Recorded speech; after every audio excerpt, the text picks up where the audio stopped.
Sometimes the bravest thing you can do is to vanish from places where your soul is starving, not because you're weak, but because you finally realized you don't have to set yourself on fire to keep others warm. What if disappearing isn't losing? What if it's finally coming home to yourself? I remember sitting at a dinner table, surrounded by people whose laughter filled the room like music I couldn't dance to. I smiled so wide that my face ached. I nodded along to stories I didn't care about, laughed at jokes that didn't land in my heart, and agreed with things I didn't even believe. You have to be likable. You have to be easy to be around. You have to be careful not to take up too much space, not to speak too loudly, not to show too much, not to become too much. So I shrunk myself to fit. I played the part. I wore the right clothes. I said the right things. I stayed away from hard conversations. I gave pieces of myself away like party favors, hoping someone would finally clap for me, would finally say, "You belong here." But you know what happens when you spend your life performing? You don't disappear all at once. You disappear in fragments. You lose yourself in the moment you say, "It's fine," when it's not. You lose yourself in the moment you laugh when you really want to cry. You lose yourself every time you silence your truth just to keep someone else comfortable. It's this slow erosion, one small lie at a time, one tiny abandonment at a time. And the most dangerous part, it feels normal. You get used to it. You start believing that your job is to keep everyone else okay, even if it costs you your peace, even if it costs you. Psychologists call this self-abandonment. It's when you consistently choose the comfort of others over your own emotional safety. It's when you choose to be accepted instead of choosing to be real. You make yourself easy to love, but at the price of making yourself impossible to know. And here's what I learned the hard way. When you betray yourself just to belong, you still end up alone. You just end up with company. Eventually, you wake up and realize that you've become a stranger inside your own skin, that you've been decorating a life you're not even living, that the people around you love the character you've been playing, not the person you really are. And it's heartbreaking, because by the time you figure it out, you've spent years learning how to disappear in plain sight. But maybe, just maybe, the most courageous thing you can do is to stop performing, to stop begging for approval that cost you your authenticity, to stop chasing a version of yourself that never belonged to you in the first place. Maybe the bravest thing is to disappear, not from life, but from the spaces, conversations, and performances that taught you to hide. Maybe it's time to leave the stage, because you deserve to be fully present in your own life. You deserve to be fully known. You deserve to come back home to yourself. And maybe the people who truly see you, who really love you, were waiting for you to drop the act all along. I once sat in a friendship that only worked as long as I stayed small. I didn't realize it at first. It crept in quietly. It was the way I hesitated before I spoke, the way I watered down my opinions, the way I avoided saying what I really felt just to keep the peace.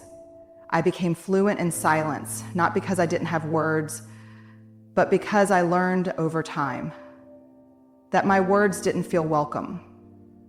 There were moments I wanted to say, "This hurts me," but I swallowed it. Moments I wanted to say, "I need more from you," but I buried it. Moments I wanted to say, "I deserve to take up space," but I convinced myself that silence was safer, and I carried that silence like a survival kit. Because sometimes silence feels like the only thing you can control. Some people don't love you, they love your silence. They love your silence because your silence makes their life easier. They love the version of you that doesn't challenge them, doesn't ask for more, doesn't disturb the comfort they've built around themselves. And for a long time, I thought I was being kind.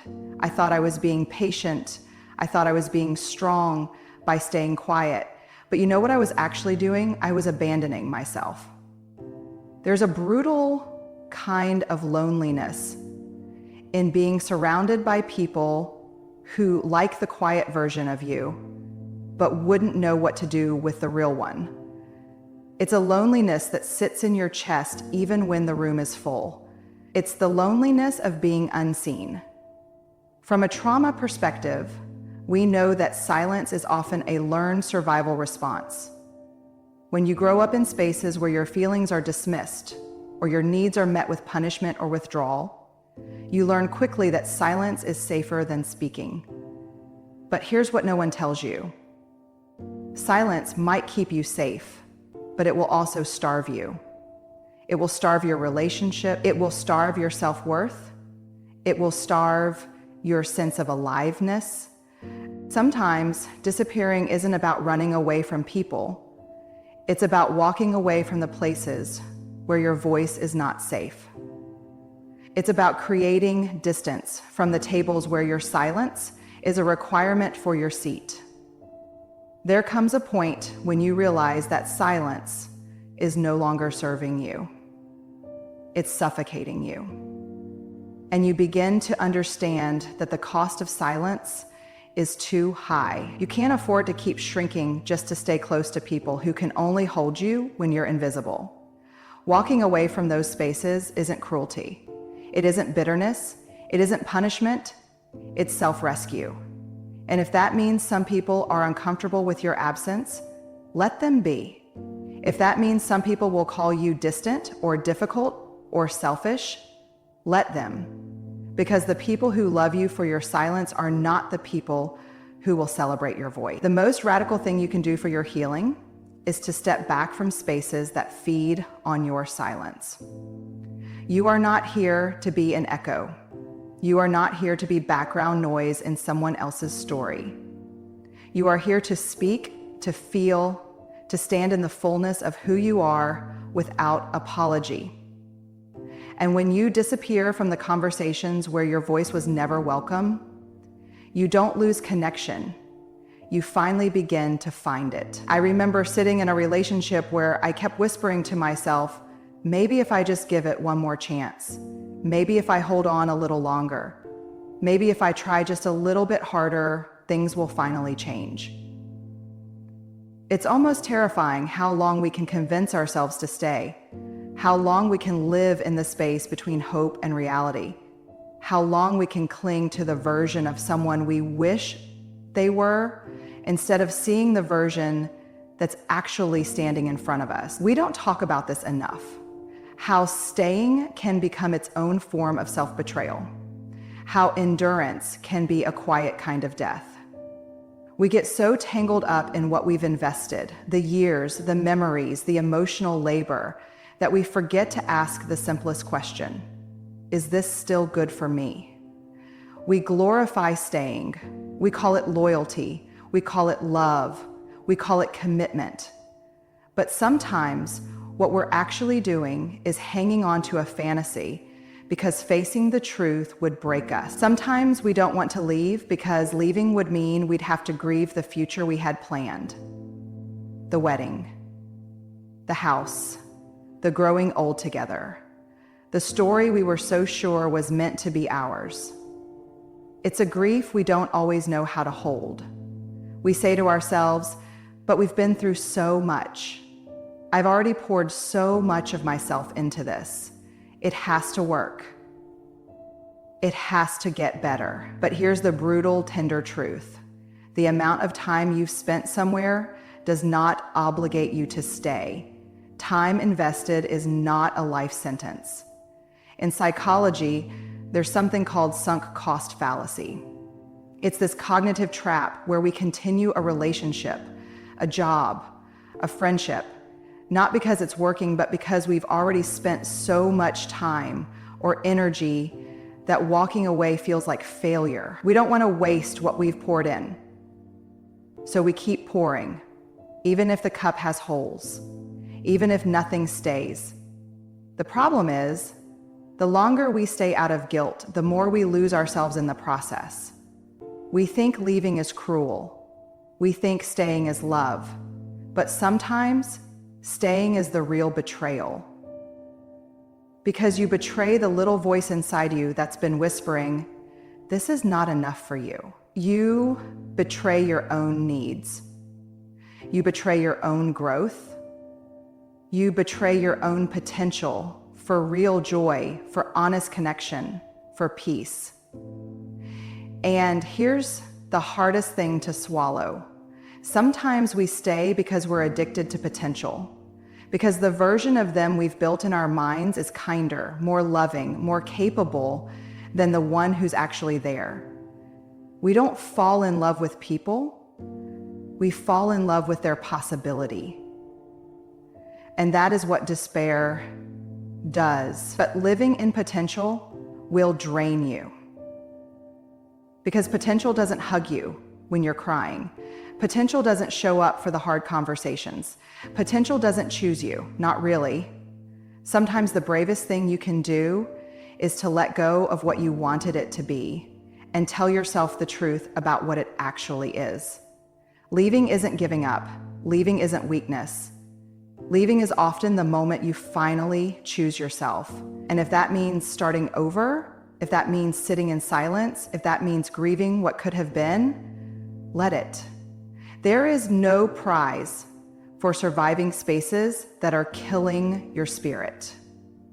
There is no trophy for how long you can tolerate being unseen, unheard, or unloved. You are not meant to endure your way through life. You are meant to live, to feel joy, to be loved in ways that don't require you to shrink. And maybe, just maybe, when you finally walk away, you'll realize the only thing you were ever missing was your own permission to let go. I remember the first time I chose to disappear. It wasn't loud. It wasn't some grand announcement or dramatic exit. It was quiet, almost invisible. I stopped texting first. I stopped forcing conversation. I slipped out of group chats in the middle of the night, not because I was angry, but because I was exhausted from pretending I wasn't. I started pulling back, not to punish anyone, but because I finally realized I had been stretching myself thin just to keep connections that weren't nourishing me anymore. At first, it felt like grief. I would sit alone and question everything. Did I make a mistake? What if they forget me? What if no one notices I'm gone? The silence was deafening in those early days. I didn't know what to do with it. I'd become so used to filling my time, my phone, my mind, my heart with other people's noise that I didn't know how to live without it. But slowly, something unexpected happened. The silence that once felt suffocating started to feel like oxygen. The solitude that once felt like punishment began to feel like a gift. There is a sacred season where you must disappear, not because you hate the world, not because you're bitter, but because you need to hear yourself again. Because you've spent so long lost in the noise of other people's expectations, other people's timelines, other people's definitions of success, love, and happiness, that you've forgotten what your own voice sounds like. When you step back, when you go silent, when you enter this sacred season of isolation, it's like peeling away the layers that never belonged to you. You realize how many of your choices were made just to be accepted. You realize how many of your dreams were borrowed from someone else's vision. You realize how many of your shoulds were planted there by a world that never asked what you really wanted. In psychology, this is the power of voluntary solitude. It's not the loneliness we fear. It's the intentional space where you finally meet yourself. Raw, honest, without distraction. We're so quick to avoid this season. We jump into rebound friendships. We binge on entertainment. We fill every empty moment so we never have to feel the ache of being alone. But here's what I've learned. Avoiding solitude delays your healing. Rushing to fill the silence with noise only postpones the truth.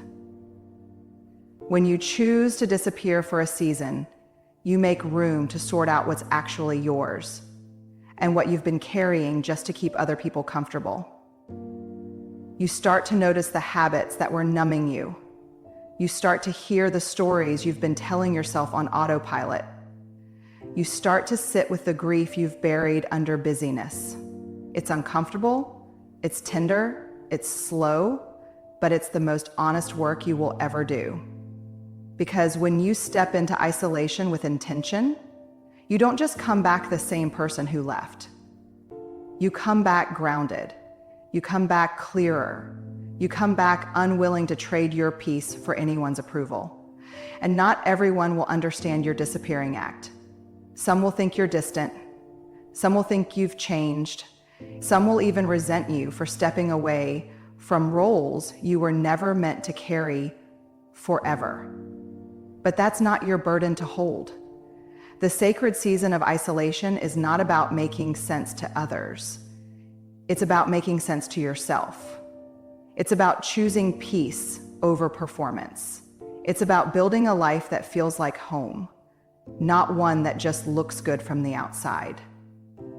And when you finally return, you'll carry something unshakable, a sense of self that doesn't wobble in the presence of other people's expectations, a sense of peace that doesn't beg to be understood, because sometimes the deepest healing is found not in the arms of others, but in the quiet room where you finally sit with yourself and whisper, "You are enough. Even here, even now, even alone." There's something no one really prepares you for the moment you come back, after the disappearing, after the silence, after the sacred season of isolation where you wrestled with your ghosts and sat face to face with the version of yourself you had been running from. People think you'll come back the same. They expect you to slip comfortably back into the roles you once played, to laugh at the same jokes, to pick up the conversations right where you left them. They expect you to be familiar. But the truth is, you won't be. When you return, after disappearing, you're unrecognizable. Not because you changed your hair, not because you dressed differently, not because you learned some fancy new language of self-help, but because the weight you used to carry isn't sitting on your shoulders anymore. You don't hustle for approval in the same way. You don't chase proximity to people who can't hold you. You don't trade your peace for belonging. You walk differently. You speak slower, more intentionally. You ask better questions. You no longer perform for a seat at a table you've outgrown. And this makes people deeply uncomfortable. Some people will say, "You've changed," and you have. Some people will say, "I don't even know you anymore," and maybe they don't. Some people will think you're cold, detached, even arrogant, because they only knew the version of you who tolerated too much. They only loved the version of you who stayed small to fit inside their comfort zones. But when you come back after disappearing, you've buried that version. You've shed those layers. You've crossed thresholds that can't be uncrossed. In psychology, we call this post-traumatic growth. It's when the deep, painful experiences in your life, loss, isolation, heartbreak, don't just break you, they reshape you. You develop a new sense of clarity. You develop deeper boundaries. You start protecting your energy like it's sacred, because you finally understand that it is. You stop apologizing for needing